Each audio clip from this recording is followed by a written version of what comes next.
Funny, isn't it? How a man can spend 40 years waking before the sun, working long past dark, and still leave this world with empty pockets. You work, you try, you go without. You stretch what little you have, and somehow it's never enough.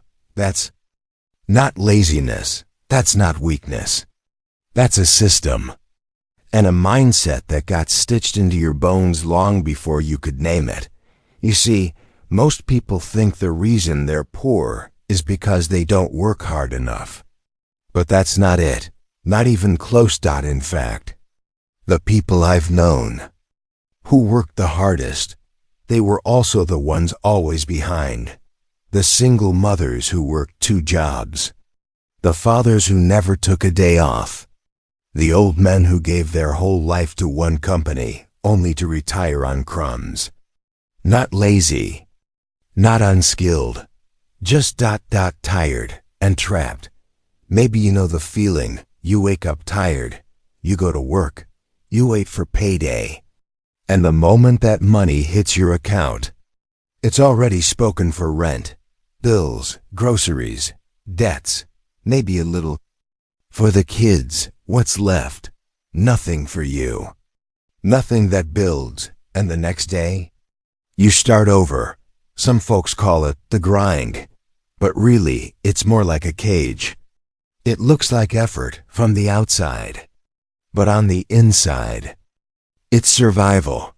Barely. You tell yourself, if I just push a little harder, if I just keep my head down. Double quotes. But years pass, and the ground doesn't move. Here's the truth most won't say out loud. You don't stay poor because you don't work. You stay poor because you were never taught how money works. Because no one showed you what to do after the working was done. You were taught how to earn a wage, but not how to build a life. You were taught how to follow orders, but not how to create opportunity. You were trained to show up, but not how to own anything. And so, you gave your strength to someone else's dream. You exchanged your hours for a handful of dollars that vanish before you can hold them. It's not your fault, but it is your reality. And if you're tired of it, really tired, we need to talk about something deeper than just working harder. Let me tell you a story. There was once a man who lived in a house with a leaking roof. Every time it rained, he grabbed buckets and bowls and towels. He ran from room to room, catching every drop. He worked harder than anyone. Never sat down. Never rested, but the roof kept leaking. Because no matter how hard he worked, he never climbed up to fix what was broken. That man is most of us. We keep bailing water from a sinking boat. Instead of learning how to patch the hole. We keep working ourselves to the bone. Instead of asking, why is this still not enough? Because it should be. After all this time, all this effort, but that's what poverty does to the mind. It teaches you that running is safer than stopping. That surviving is better than questioning. That being busy is the same as being free. It's not. Real freedom isn't just in the hustle. It's in understanding, in clarity, in ownership of your time, your money, your direction. And that starts here with truth. The kind of truth most people avoid. The kind that stings a little, but sets you free if you let it. So here's the first truth I want you to hold. Hard work is honorable, but by itself, it's not enough. Not anymore. Not in a world like this. Not when the cost of living rises faster than your wages. Not when rent eats half your paycheck and food takes the rest. Not when the people making the real money aren't trading hours. They're trading assets. They're using systems. They're playing a different game altogether, but no one told you that. So you kept showing up early, staying late, saying yes, and wondering why you're still behind. It's not weakness. It's not failure. It's misdirection. You were pointed toward hard work, but never toward wealth. And maybe that's the first shift to make. Stop worshiping effort. Start seeking understanding, because your hands can only carry so much. But your mind, your vision, can carry you much farther. We'll talk more about that soon. For now, just sit with this. You're not broken. You're not lazy. You're just tired of running in a system that was never built to make you rich. And that's the beginning, not the end. You ever wonder where you got your beliefs about money? Not just the facts, but the feelings, that tightness in your chest when the bills pile up, the guilt when you spend on yourself, the fear of asking for more, the quiet shame of not having enough. None of that was born in you. It was handed down. Some folks inherit land, some inherit debt, but most of us, we inherit stories. Stories like, money doesn't grow on trees. Rich people are greedy. We're just not like them. Work hard, keep your head down, and one day you'll be rewarded. But what if that reward never comes? What if the world changed, and the story stayed the same? You see, the problem isn't that you're working. The problem is what you believe about working. If you believe that working more hours is the only path to wealth, you'll spend your whole life tired. If you believe that saving every penny is the only way to security, you'll live your whole life afraid. If you believe that money is bad, you'll always push it away, even when it comes close. These aren't just ideas. They shape your choices. They shape how you speak, how you see yourself. What you think is possible. You might not even realize it, but poverty changes how you dream. It teaches you to ask for less, to expect disappointment, to get good at surviving instead of building. And that's how the trap gets passed on, not just through empty bank accounts, but through quiet beliefs. Let me tell you a story. There was a boy who grew up in a house where money was always tight. His parents fought about it. They whispered when they thought he wasn't listening. He learned to be small, not ask for much, not dream too big. As he grew older, he worked hard, harder than most. But every time he had a little money, he'd spend it fast, or give it away, or sabotage his own progress. Why? Because deep down, he didn't believe he deserved more. He didn't feel safe with money. He didn't know how to hold on to it. He thought poverty was his identity, not just his situation. That boy could be anyone. Could be you. Could be me. Because poverty isn't just about your wallet. It's about your wiring. And unless you go back and unlearn what was taught in fear, you'll keep repeating the same cycle, no matter how hard you try. Let me ask you something. When was the last time you paused and really looked at your habits, not just your spending, but your emotional patterns around money? Do you avoid looking at your bank account? Do you panic when things go well, like it's too good to be true? Do you feel more comfortable when you're struggling? Because at least it's familiar? That's not weakness. That's programming. You were taught to live small, to stay humble, to not rock the boat. But let me tell you, there's nothing noble about suffering silently. There's nothing holy about struggling forever. You were not put here to barely scrape by, to trade your spirit for just enough to survive. You were meant to live with intention, with peace, with enough to give, to build, to breathe. But to get there, you need to question what you were taught. You need to ask, is this belief mine? Or did someone hand it to me? Because if you don't ask, you'll keep living out someone else's fear, and fear is a terrible teacher. It tells you to play safe, to say maybe later, to shrink. Every time a new door opens, it tells you, this is just how life is for people like us. But I'll tell you something I've learned. There is no us and them. There's only those who saw the game, and those who didn't, and you're starting to see it now. The trap isn't just the bills.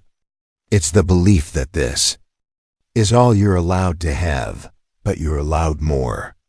You just have to unlearn what never served you.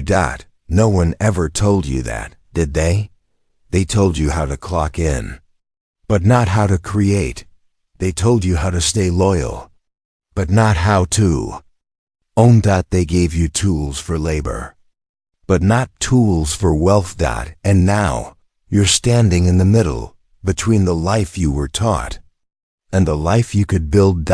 It's a strange place, but it's a powerful one, because here, you get to choose.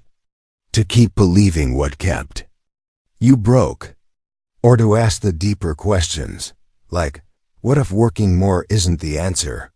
What if saving harder won't save me? What if wealth starts in the mind, not the wallet? What if the real poverty isn't out there, but in the small, invisible stories we carry? Sit with that. Let it stir something. Let it loosen the grip of the old ways. Because the moment you see it, really see it, you can't go back. And that is where change begins. You've worked hard, long days, long years. But now it's time to ask the question they never taught you to ask. What are you doing after the work is done? Not just where you rest. Not what you watch, but what you build. Because here's the truth. It's not your job that keeps you poor. It's what you do after work. That's where the difference is made. You can give 8 hours a day to someone else's dream. But if you give nothing to your own, you stay exactly where you are. The wealthy, the free, the ones who moved forward, they weren't always smarter. They weren't always better connected. But they did one thing differently. They used their evenings and weekends on purpose, while others were exhausted and escaping. They were learning. They were trying. They were building something, slowly, quietly, persistently. No one saw it at first. It didn't make headlines. But over time, it added up. See, you don't need a miracle. You need a pattern. You don't need more motivation. You need rhythm. Something steady, something yours, because waiting for a raise, it's not a strategy. Hoping for less expenses, not a plan. Working harder without direction only digs the hole deeper. But when you begin, even with just one small change, the whole path begins to shift. You read for 20 minutes instead of scrolling. You set aside $10 instead of spending it all. You take a walk and think, instead of numbing out another night.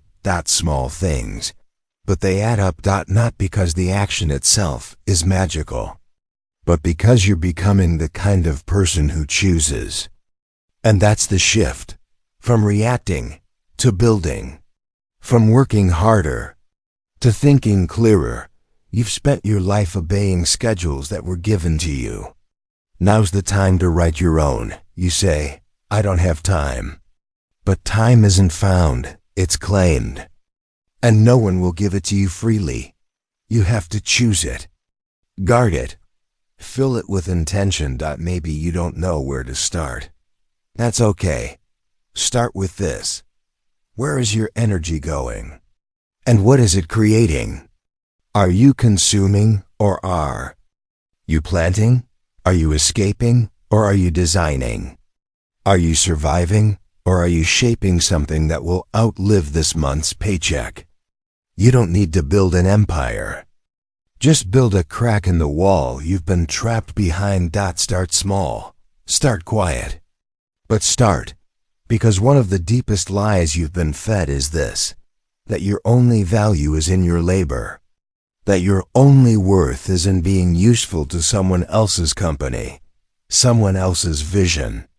But there's something else in you, something beyond the labor, a mind, a voice, a gift, a viewpoint no one else has lived.